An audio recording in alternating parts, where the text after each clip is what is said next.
How do I find a new job? How can I make a career change? And the biggest question of all, can I really find a career that I love? Hey, my name is Jen Smith, and I believe career success doesn't have to be at the expense of living a radiantly happy and healthy lifestyle. As a former HR leader and recruiter turned career coach, I get what companies are looking for when hiring top talent. What that means for you is an unmatched combination of insider knowledge and the best kept secrets about making heart-based career changes and navigating the ups and downs of job searching in today's world of work. Whether you're a recent graduate navigating the job market for the first time or a seasoned professional ready for a career change, this show is for you. So grab your coffee or your kombucha, pull up a seat, and get ready to be challenged and inspired to move beyond your self-doubt and take the right next steps towards landing a career you love. Because you deserve a long, radiantly happy and healthy career. This is the Flourish Careers podcast. Hello, and welcome back to the Flourish Careers podcast. I'm Jen Smith, your host, and today I am thrilled to be here for another installment of Flourishing Together, a monthly segment dedicated to curated conversations with industry insiders sharing wisdom and strategies for improving your work and well-being.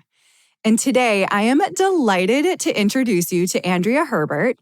Andie is a kindness enthusiast who brings extensive experience leading culture and performance improvements that transform organizations into kind, problem-solving, innovative powerhouses. She has led many initiatives, including employee engagement, customer experience, process improvement, and new business integrations. With philosophies grounded in motivational leadership, proactive management, and lean practices, Andie knows the importance of understanding stakeholder journeys, the complicated nature of problem solving, and the need to always stay focused on delivering value. She's a mentor to executive leaders and has worked for a decade to help them critically think about their operations, remain curious, embrace continuous improvement, and treat their teams and colleagues with empathy and kindness. Amen to that, my friend. We need more kindness in this world. Indeed, indeed.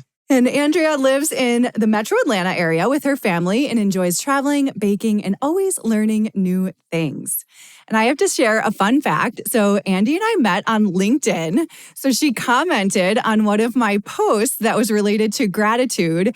And I immediately felt like this kismet connection. And we had a coffee chat over Zoom. And I can attest to her kind and open and generous demeanor. So Andie, welcome to the show. Thank you. Thank you. I know I kind of cut in there, but anytime kindness comes up, the word, and hearing the enthusiasm in other people's voices, it always gets me too excited. So, oh, absolutely.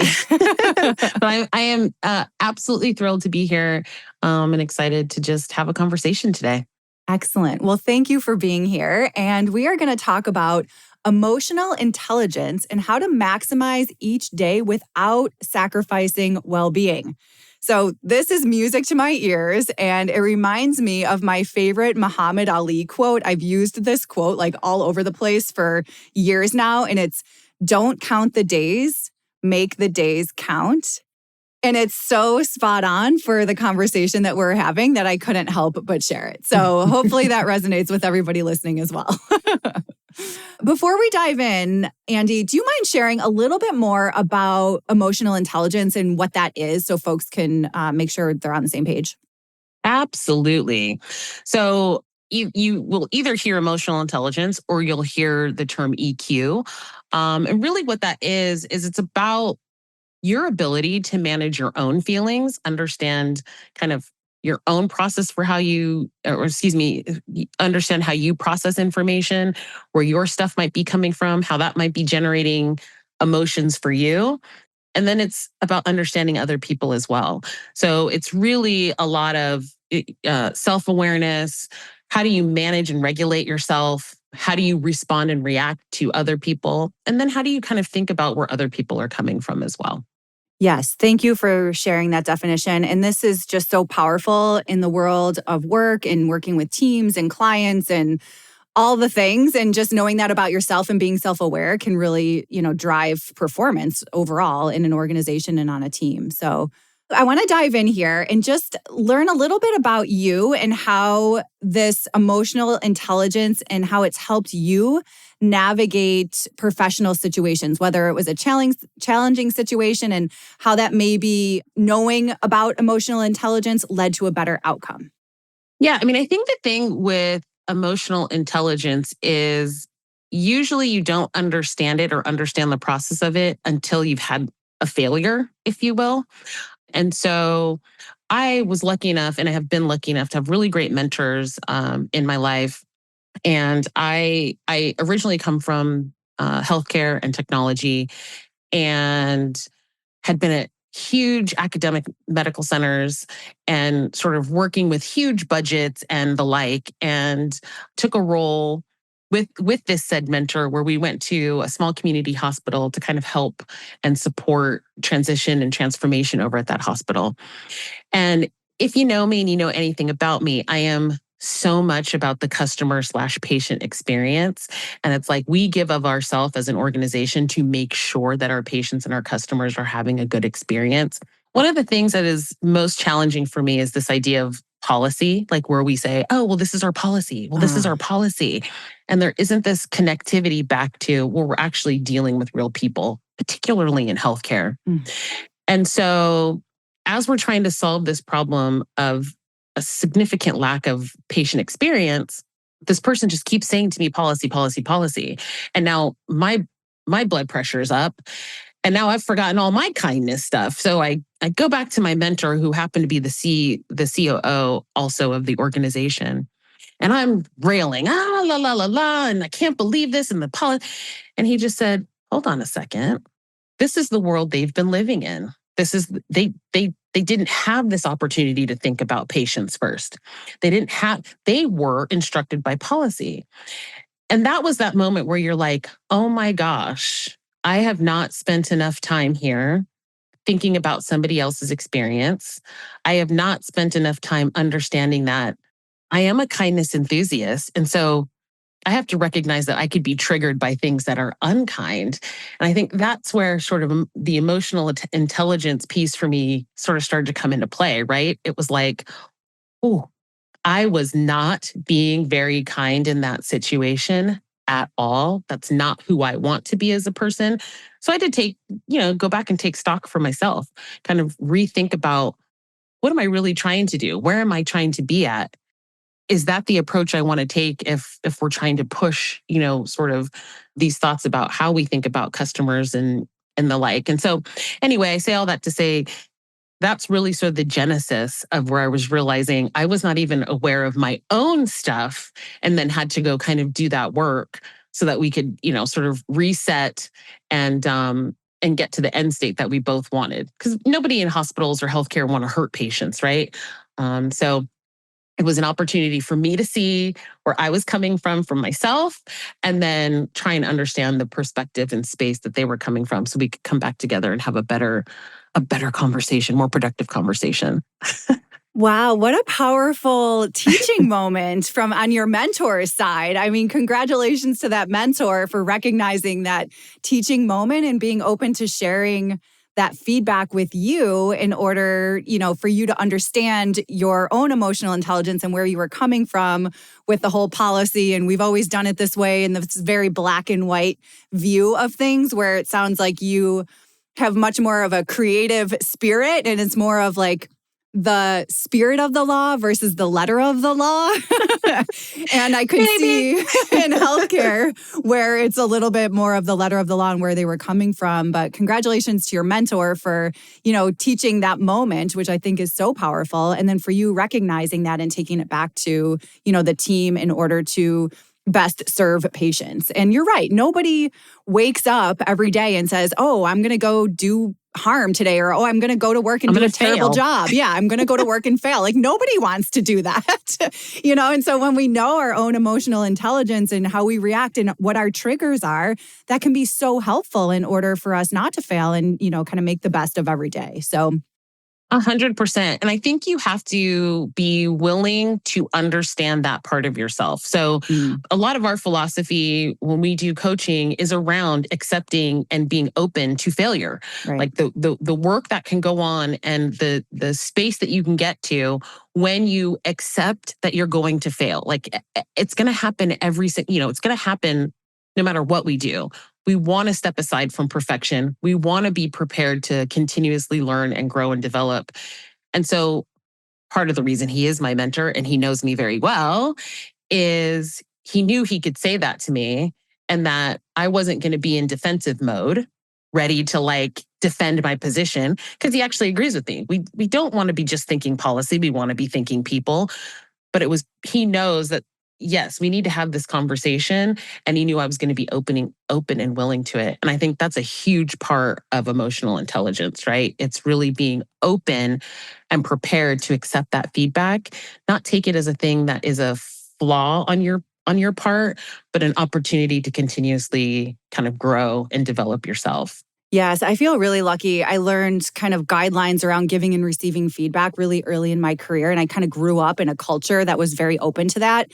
But I can also see working with lots of different types of clients where learning from mistakes or being open to failure is very difficult. And so just the fact that you're recognizing your own, feedback or ways that you want to receive feedback, or if you're not open to feedback and you do feel that defensiveness, understanding that or recognizing it, and then even in that moment, kind of transitioning into being more open. Or if it's not in that moment, then taking a beat, take a breath, and then go back and have the conversation. So, and I always talk to folks about reacting and responding. So like, taking a moment to respond versus just react to something in the situation, which is also, it sounds like a lesson that your mentor maybe has shared with you as well. Oh, I mean, this is the number one thing in coaching, right? It is take this breath, take the beat, think about the things that you want to do. This happens a lot with emails. It's like, I know someone just fired off a nasty email to you. I get it. I'm reading it. I see that it's nasty. What is the outcome that you want at the end of this, right? Because yes, you could fire off another email, be reactive to that. Is that going to make the situation better? Or is this likely to make a situation worse? So in our practice anyway, we're so much about proactive and a lot of the things that we do really, try to think about, plan like that. The reaction to things is sometimes can be the biggest challenge because now you've got to clean up that mess.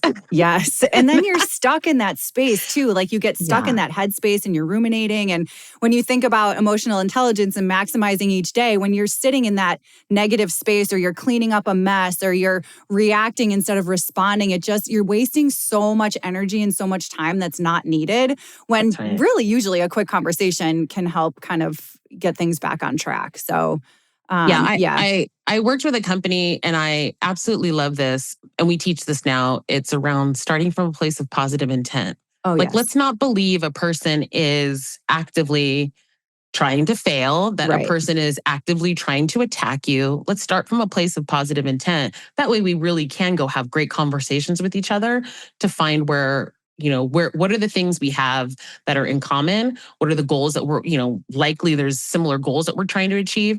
Even if we have different pathways to get there, we can have good communication around how that works, right? Yes.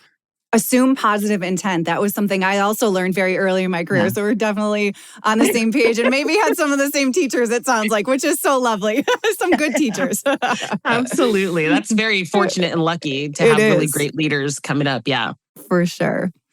Now, talking a little bit about emotional intelligence, kind of like what I just mentioned about how much energy is wasted and time is wasted when you aren't maximizing your emotional intelligence and understanding where you're coming from. And so can you share some examples or a specific instance where you felt like you actually did maximize your day and maybe it led to something unexpected, a type of a breakthrough or some type of advancement? Yeah. I mean, thinking about how you want your day to go, like what are the things that you want to get accomplished in the day? And for me, it then comes down to really prioritizing where I'm going to put my time and where I'm going to put my energy. A lot of times you might think, like I say this to a lot of people that we coach, look at your calendar. Your Mhm. calendar should reflect your values. It should reflect the things that are important to you, the things that you want to do. We don't have to be in every meeting. We don't have to be in the entirety of every meeting.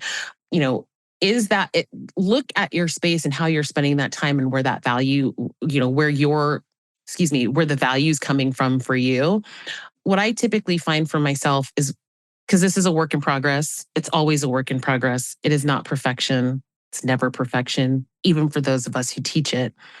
But what I find is that when I can sort of take stock in what I'm trying to do in the day, when I actually stick to that, when I stick to this idea of what is delivering value for me and the things that aren't, I'm going to push to the side and stay focused on it.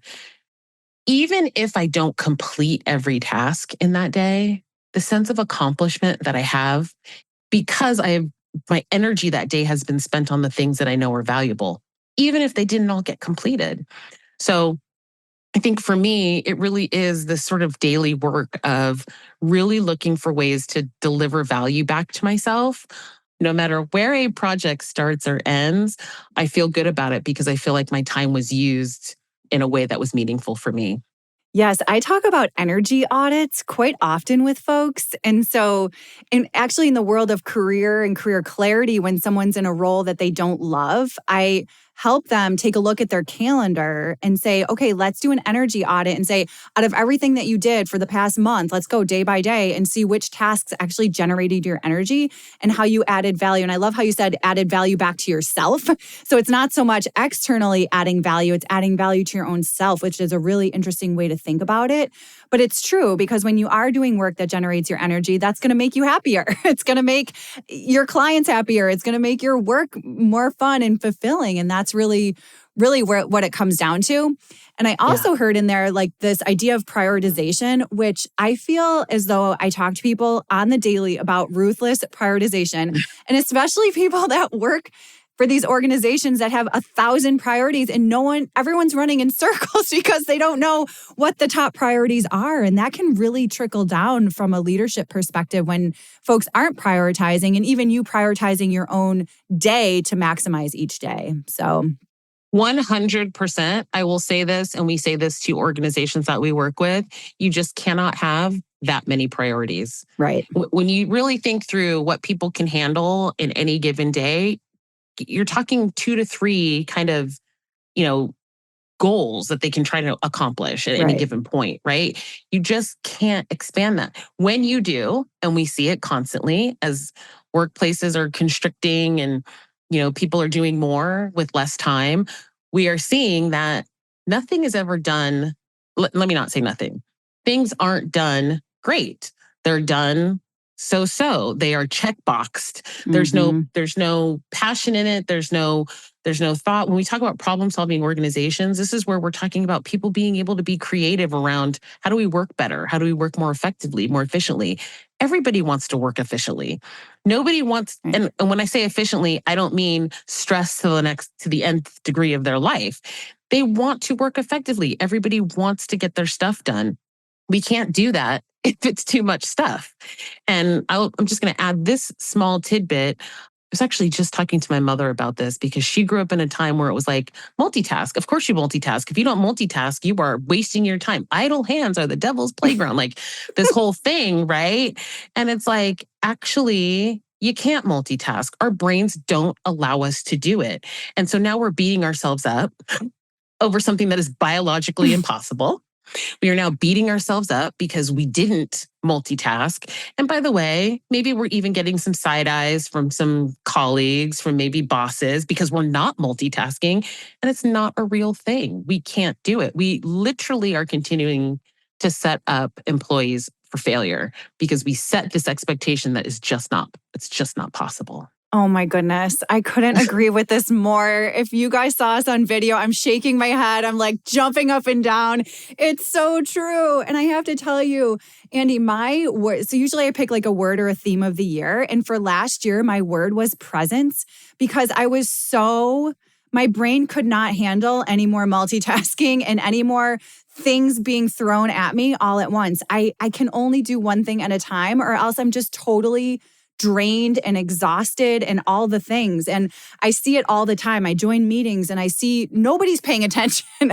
And then whoever's presenting has to ask the question and then has to repeat themselves because nobody's paying attention because they're all multitasking because they think they're trying to be productive or efficient when really they're just generating more and more work for each other, which is maddening. It's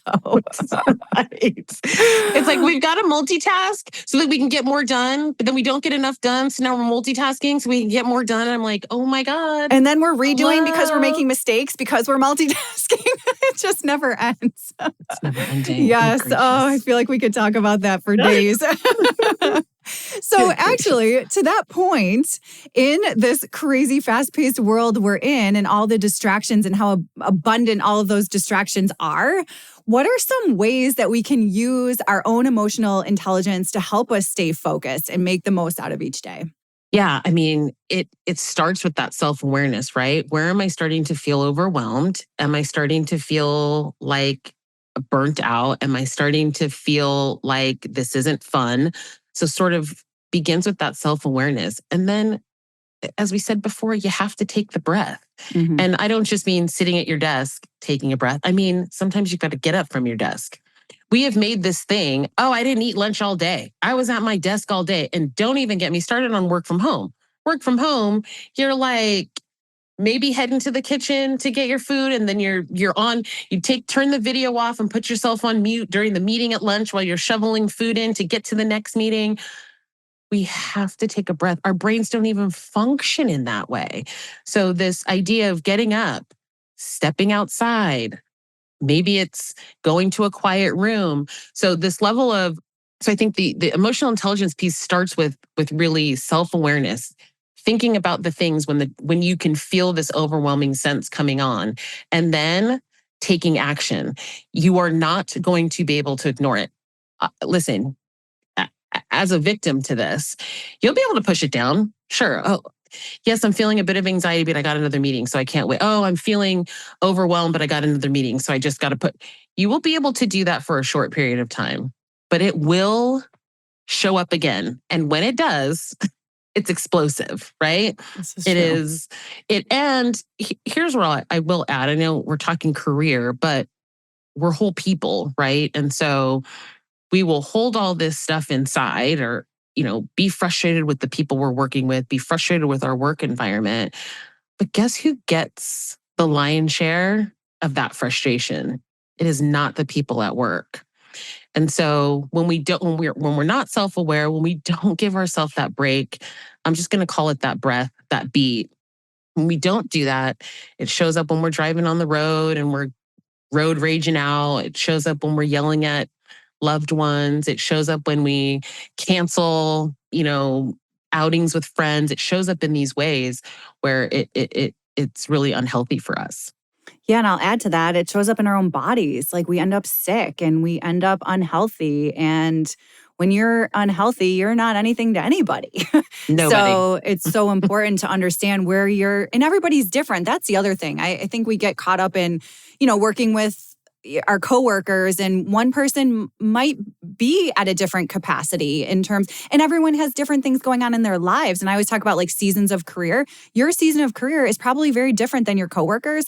And if you need to take a few more breaks because of whatever's going on, that's okay. If you have different boundaries because of what's going on, that's okay. I just talked to a gentleman yesterday. He's doing like the job of 6 people at his work, and all he wants is flexibility to be able to start and stop work when he wants to, because he wants to be home at 4 to get his kid off the bus and make dinner together and then go log back on after he puts his little one to bed, which is totally great. It's okay. But not everybody, not everybody's the same. And so he, just the fact that that's all he's looking for in his career is just such a simple thing, and his organization isn't allowing for it. But that's where he's at the breaking point that he wants to make a change now. So it's really interesting. And so the other thing I wanted to ask if you would share with us. And so one of the things I noticed when we were setting this conversation up is that you had an auto reply in your calendar for focus time. So I would just love to hear how that works. And maybe that's a fun, really little tech trick that anybody could set up on their own system. Do you mind sharing? Absolutely. I just want to comment really quickly on the last piece about sort of work schedules. And what's interesting to me, and I've talked to a number of coaches, I've talked to a number of HR folks. And one of the things, I was actually just talking to one yesterday, and we were talking about the structure of the workday and how essentially we structure these workdays as if we're all working in a manufacturing plant. Yes. And we've got to clock in at 7:30 and clock out at 11:30 for lunch and clock out for, and it's like, but we don't work in that anymore. So are we really looking to say people have to fulfill a certain amount of hours, or are we thinking about what is the goal and the focus of the organization? What are we trying to get accomplished? And can he do his job and go pick up his kid at 4 o'clock and log back on? And is that going to actually hurt the company because he didn't work this contiguous proverbial 8 hours, which no one's working anyway. Yes, true. No one's working that anyway. So it's like, part of what we have to think of culturally is, why are we still thinking about the workplace like it's turn of the century industrialization, manufacturing plants? So I'd say that as a bit of an aside, but I think such an important thing to start to think about, because companies are going to start to lose really, really great employees. Companies are going to start to lose, people are going to start to quietly quit. So, which to me is much worse than if someone left because they're just disengaging. That is going to happen more and more. The tighter we try to hang on to an old system, right? It just doesn't work anymore. It doesn't. I just have to jump in here, my friend, because you are speaking my language. The world of work has changed and we need to change with it because of these things. And I'm holding up my phone. We are connected 24/7. We do not need to have FaceTime for a certain amount of hours. We do not need to be at our computers on with the little Teams or Skype or whatever it is on green at certain times of the day. It's just a matter of getting your work done.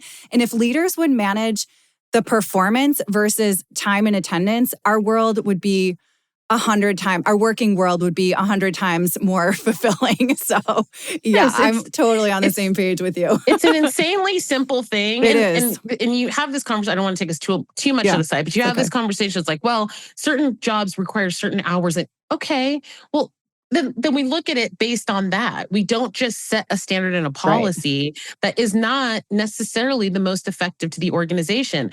I say this and I repeat this over and over. The things that we talk about in terms of culture, in terms of, we talk about kind culture. When we talk about those things, it is in benefit to both the employee and to the business. Yes. You are going to get more from your employees when you start to think about them as more than just these things that are clicking a time button and executing, X number of widgets through your system, whatever the widget may be. Yeah. All right. So sorry I took us off, but I love this topic. And someday we should actually do a whole podcast just on this topic. I think we will. I'm going to make a note. Calendars are the single, let me actually back up. Time is our single most valuable resource. We do not get it back. We don't get to rewind the clock. We don't get to do that.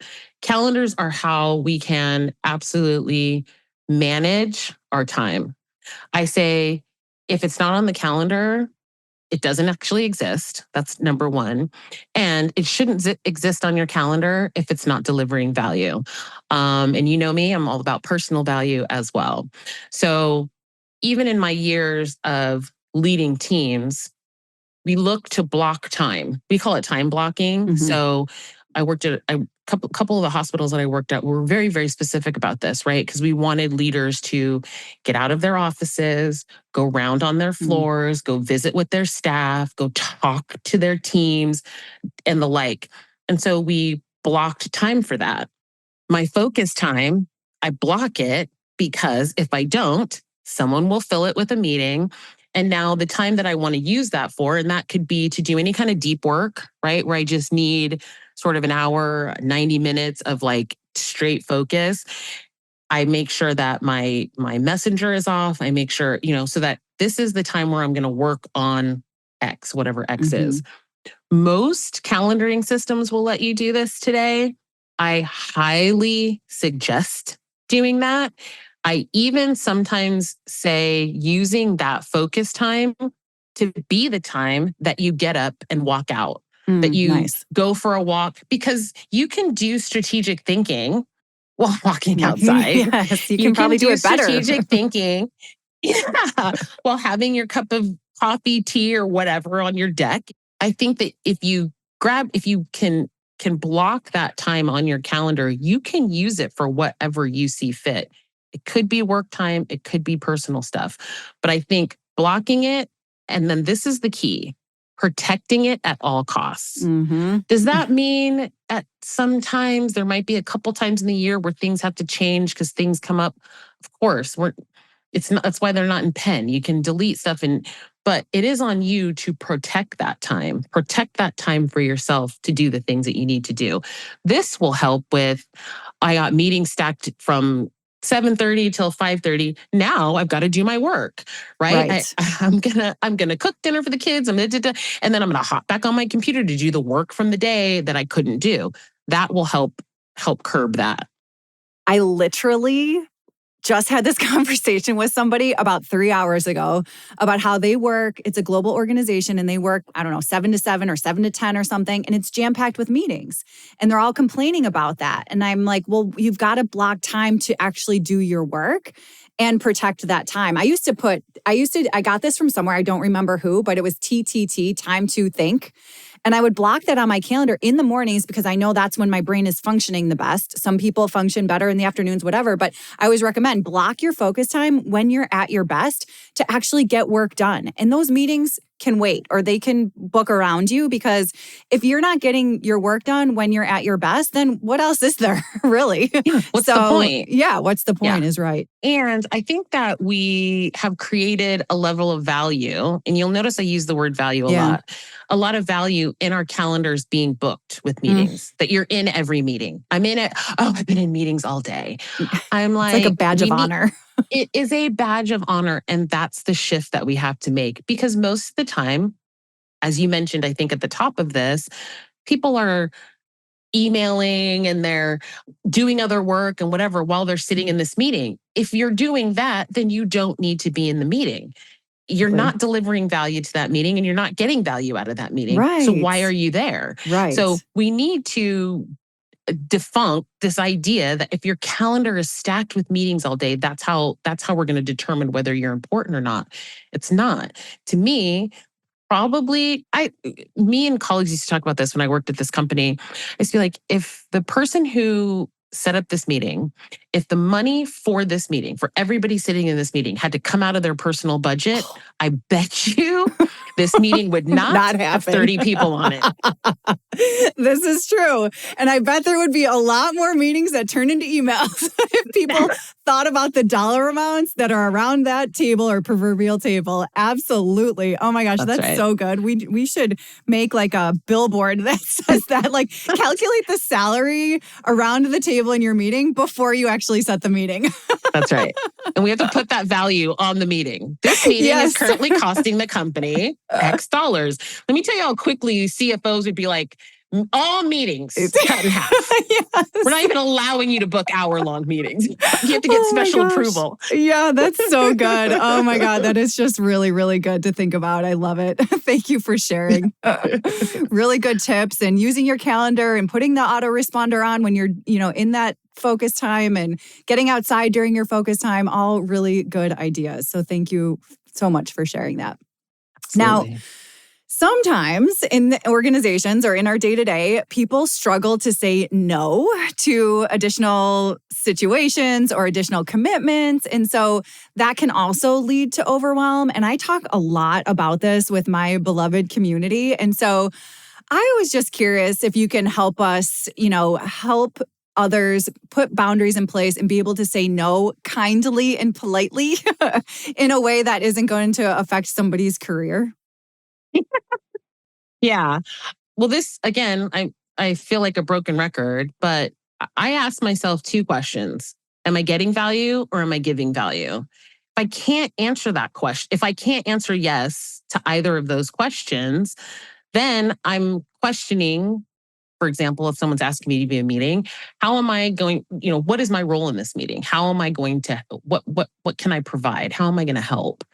If that's not clear, well, we just want you there because as a CC, I'm going to use a proverbial, as a CC, you should be informed. Go ahead and record that meeting, and I promise I'll take a look at it after, right? Good call, yeah. So I think being able to answer the value question is a huge piece of helping you to not necessarily say no in the way that feels offensive, but to help people see, I don't know that it makes as much sense for me to physically be there, right? I think the same goes with projects, right? So a lot of times we talked about this, there are 1,000 priorities. And so then, and oddly in companies, when you're really effective, those same 100 people keep getting the same 1,000 tasks. And so if you're one of those effective people, sometimes we do have to go back, and it really is about prioritization. So you're not necessarily saying no. What you're saying is this all can't be done at the same time. So what should I work on first? What is going to be the top priority? And so then the other things are going to be like, I'm not going to participate in those because I'm going to focus on making sure we get this done and this done efficiently and effectively. So I think there's ways of saying no.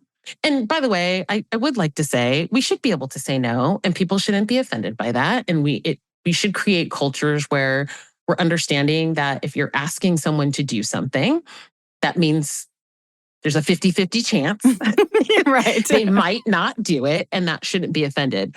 But since we're existing in the world we're existing in, I think as we just start to think about really prioritization and value back to the company as well, that helps us to be able to put some appropriate boundaries in place as to what it is we can and can't do. Yes. And I love what you said about recording the meeting.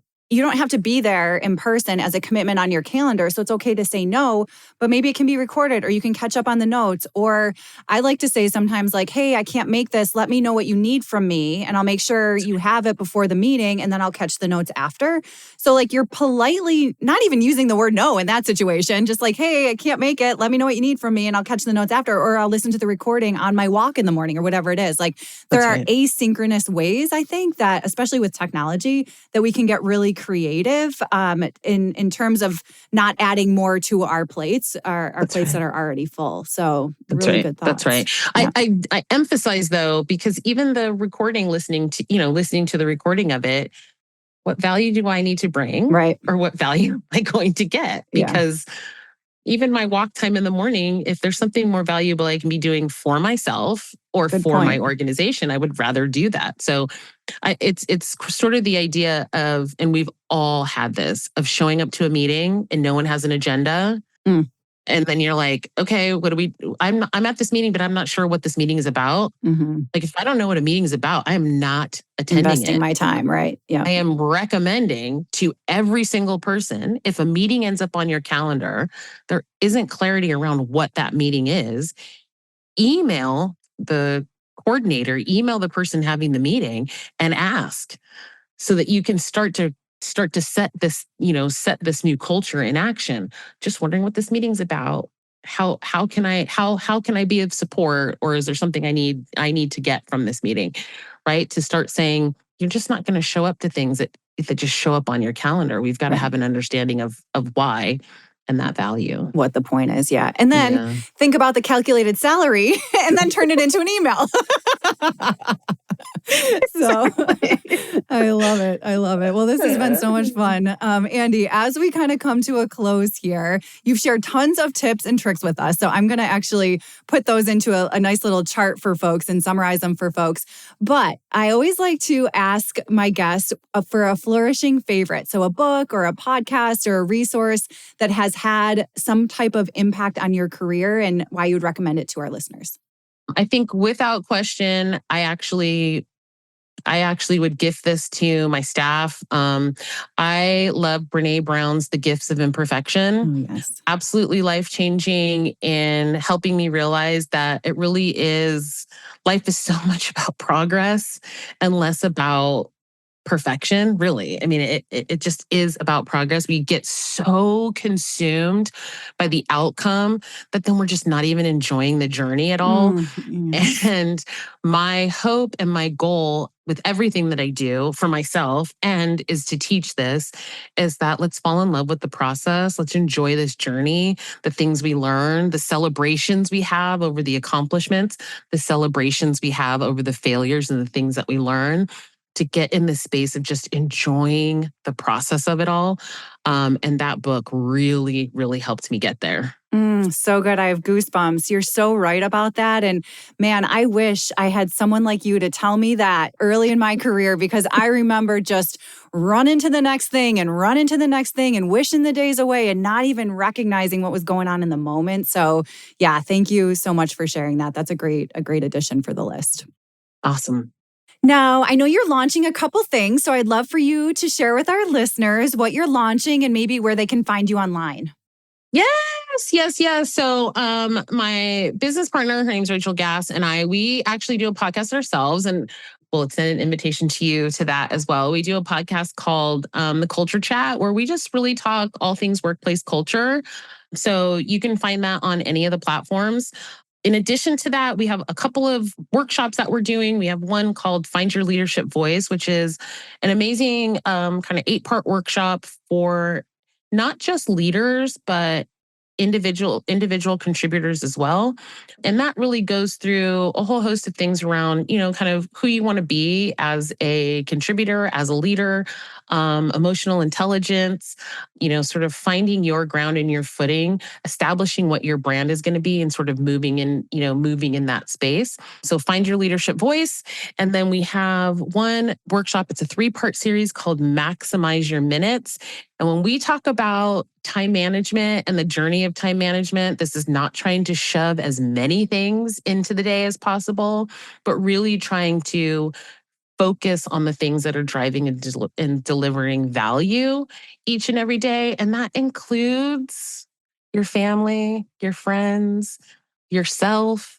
So this is just not all about work. We are whole entire people, and we don't get to just show up in parts. And so, yeah, those really help support that. And then finally, we are launching the Master Your Life Rejuvenation Retreats. And this is really a 4-month coaching, where one of those weeks is spent in the beautiful islands of Jamaica, where we do some rejuvenation, some healing, look about how we give back and understanding our space and place in the world, and then figure out what we want to do and create an action plan around how to go ahead and do that. So a lot of fun stuff. You can find us on Instagram, Facebook, and LinkedIn at Be Kind Life. You can find me on Instagram, at the Andie Marie, and then on LinkedIn at Andrea Herbert. You can find me there. So yeah, I think that's it. Excellent. Oh my goodness. All of that sounds so wonderful. Jamaica, holy smokes, a rejuvenation retreat. Man, you're singing my words here. This is all just kind of like soaking in. Oh my goodness, it sounds so wonderful. So we'll make sure we have links and all the places you can find Andie in the show notes. So Andie, thank you so much for joining me today. This was such a fun conversation. You had so much wisdom to share, and I know our listeners are going to love it. So thank you so much. It's been a pleasure. Thank you so much. Thank you so much for having me. And I'm just so excited. We didn't even mention gratitude, one of the key functions of life, but it's how we connected, and see, it always ends up working out wonderful when we just express a little gratitude each day. Oh, so true. Such good words to end with. So thank you, listeners, so much for tuning in, and I will talk to you next week.